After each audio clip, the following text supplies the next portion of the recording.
Hitler invade a Polônia e imediatamente depois França e Inglaterra declaram guerra ao Hitler. E sabe o que acontece então? Nada. Durante 6, 7, 8 meses, até na verdade abril de 1940, praticamente não acontece nada. Os franceses e ingleses mandam algumas tropas para a Polônia, mas elas são tão inoperantes que os próprios europeus chamavam essa guerra de uma guerra de mentirinha, uma guerra de brincadeira, uma guerra falsa. Porque parecia que os ingleses e franceses estavam só fazendo cena, fingindo que estavam ajudando os poloneses. Quem agiu, na verdade, nesse meio tempo foi a União Soviética, que invadiu a Polônia junto com a Alemanha. Quando as tropas soviéticas e alemães se encontram, eles trocam cartazes e tal, um negócio, uma falsa amizade curiosa de ver e muito comentada na época. Logo depois os soviéticos fizeram uma invasão à Finlândia, que se mostrou toda atrapalhada, mas no principal, o problema entre França e Inglaterra com a Alemanha, nada aconteceu, a coisa ficou estagnada. E aí a gente pode imaginar que ingleses e franceses estavam se preparando para um ataque de verdade. Mas quando deu abril de 40, quem atacou foi o Hitler. Bem no início do mês ele invade a Dinamarca e logo depois ele invade a Noruega. Na Dinamarca é uma vitória cachapante. Em um dia o governo se rende. Na Noruega ele avança muito rápido, mas a rendição total só vai se dar 2 meses depois. Mas aparecia no mundo algo que ficou marcado para sempre, que era essa tática de ataques muito rápidos da Alemanha, chamada de Blitzkrieg.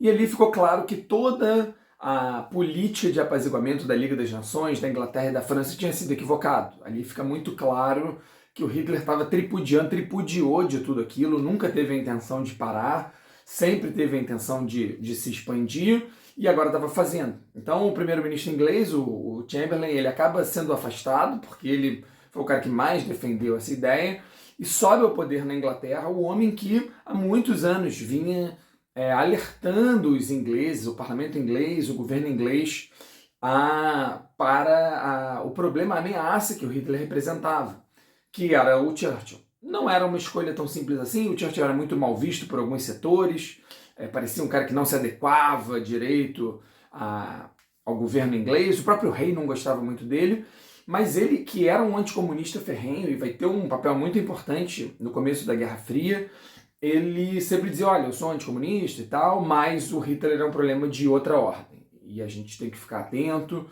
porque as coisas que ele fala são completamente contra tudo que a Inglaterra acredita, e é preciso combater. Então, quando a Alemanha começa essa expansão para o oeste, que ninguém imaginava, a Liga das Nações e algumas mentes esperavam que ele fosse só para o leste, em direção à União Soviética, mas ele faz o acordo com a União Soviética e vai para o oeste. Então fica claro que alguém de punho, de pulso firme, alguém que tenha se colocado sempre contra o Hitler tinha que assumir, e o Churchill é escolhido primeiro-ministro. E ele imediatamente tenta fazer ações que contenham o Hitler. Ele tenta ajudar a Dinamarca, ele não consegue, ele manda apoio para a Noruega, que também vai se mostrar completamente inútil, e para piorar, logo depois que ele assume o poder, a Alemanha invade a França. A invasão da França merecia 1, 2, 3, milhares de aulas, porque primeiro os alemães tinham um problema grave com a França há muito tempo, desde a Guerra Franco-Prussiana, mas sobretudo depois da Primeira Guerra Mundial, onde eles se sentiram não só humilhados, mas traídos pela França, pelo governo francês, porque eles, enfim, se rendem imaginando um empate, mas aí depois veio o Tratado de Versalhes, que impõe uma humilhação, então eles tinham algo entalado. Os alemães têm ou tinham pelo menos nessa época, um certo problema cultural com a França, achavam que a França levava crédito demais e a Alemanha crédito de menos pelo desenvolvimento, progresso das nações. Então havia todo um caldo cultural ali envolvido e o Hitler então decide ir à França. Só que a França vinha se preparando para esse ataque há muito tempo, ela tinha toda uma linha de proteção quase que por toda a fronteira entre França e Alemanha. O único lugar que não era muito protegido era uma parte onde a fronteira entre as duas áreas era uma floresta relativamente densa, difícil de passar tropa, onde eles imaginavam que nunca os alemães poderiam escolher aquele caminho. Mas, obviamente, foi por ali que os alemães atacaram. Os alemães tinham inventado, desenvolvido algumas motos, alguns equipamentos mais móveis, mais ágeis e tal, que passaram pela floresta quando ninguém imaginava. Mesmo assim, Tem todo um trânsito, tem umas imagens legais, tem um documentário na Netflix que vale a pena ver, que mostra assim, um engarrafamento de tanques e tal, porque a coisa avançava lentamente, mas isso não foi detectado, não foi levado a sério pelos franceses, e aí os alemães acabam entrando no território francês por uma parte inesperada. Mesmo assim, os franceses não achavam que seria um grande problema, porque os franceses tinham os melhores tanques do mundo, e aí eles enviam os tanques para combater os alemães. Só que os alemães tinham uma força aérea que ninguém imaginava, que tinha sido testada na Guerra Civil Espanhola. E os aviões alemães conseguiam descer muito baixo, muito próximo dos tanques, e destruir os tanques antes mesmo deles poderem entrar em combate. Então, desde o início se mostra um desastre a defesa francesa. O Churchill faz questão de mandar tropas para ajudar a França, mas chega tarde demais, o exército inglês não é capaz de fazer diferença, e se vê tendo que bater em retirada para não ser humilhado e destruído pelo Hitler. E é nesse momento que acontece o que os ingleses chamam de o milagre da guerra.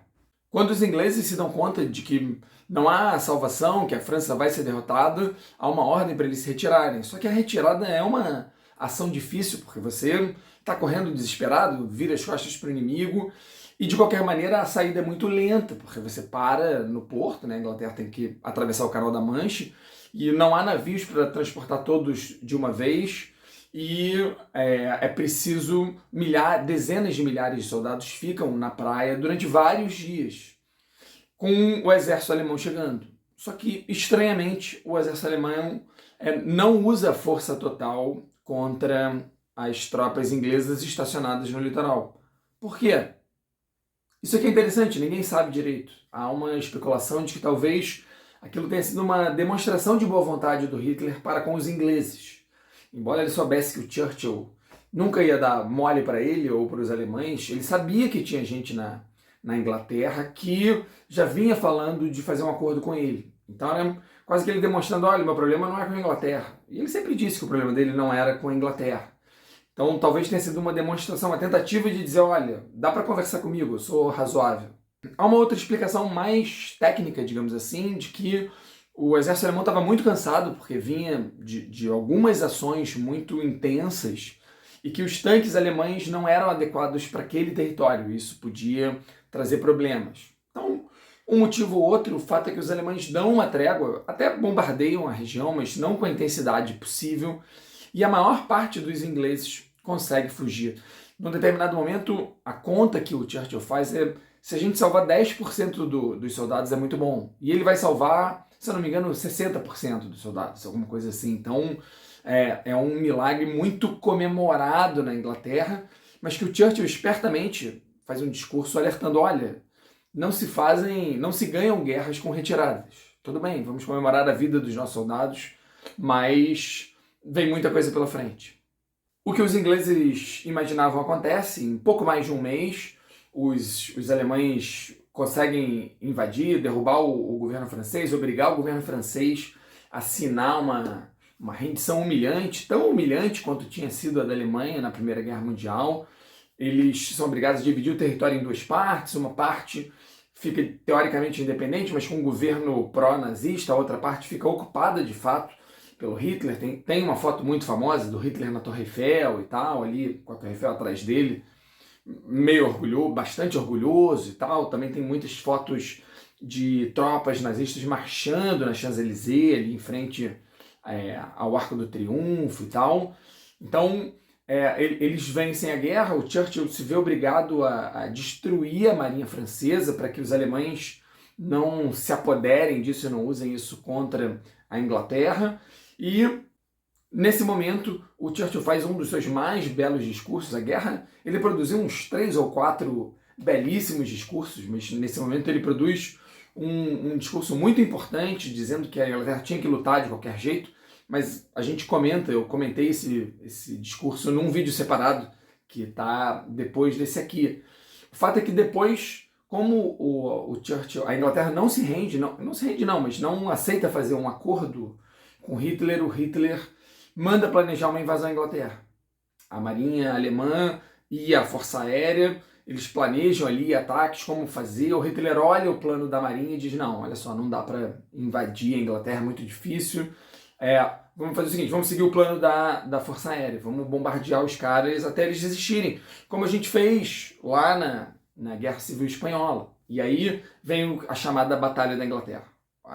O Hitler manda usar força total contra os ingleses, bombardeando áreas civis, bombardeando Londres, bombardeando áreas industriais, para não só prejudicar a Inglaterra, mas ao mesmo tempo pressionar os ingleses pressionar o seu governo a tomar uma atitude favorável aos alemães. No entanto, aqui acontece um novo milagre da guerra, porque os ingleses, mesmo com aviões menos modernos e menos pilotos, conseguem impedir um grande desastre, uma grande destruição na Inglaterra. Tem muita destruição, é evidente, tem muita morte, mas se a gente tivesse que dizer quem venceu essa batalha aérea na Inglaterra foram os ingleses. Agora, no fim das contas, a situação é dificílima.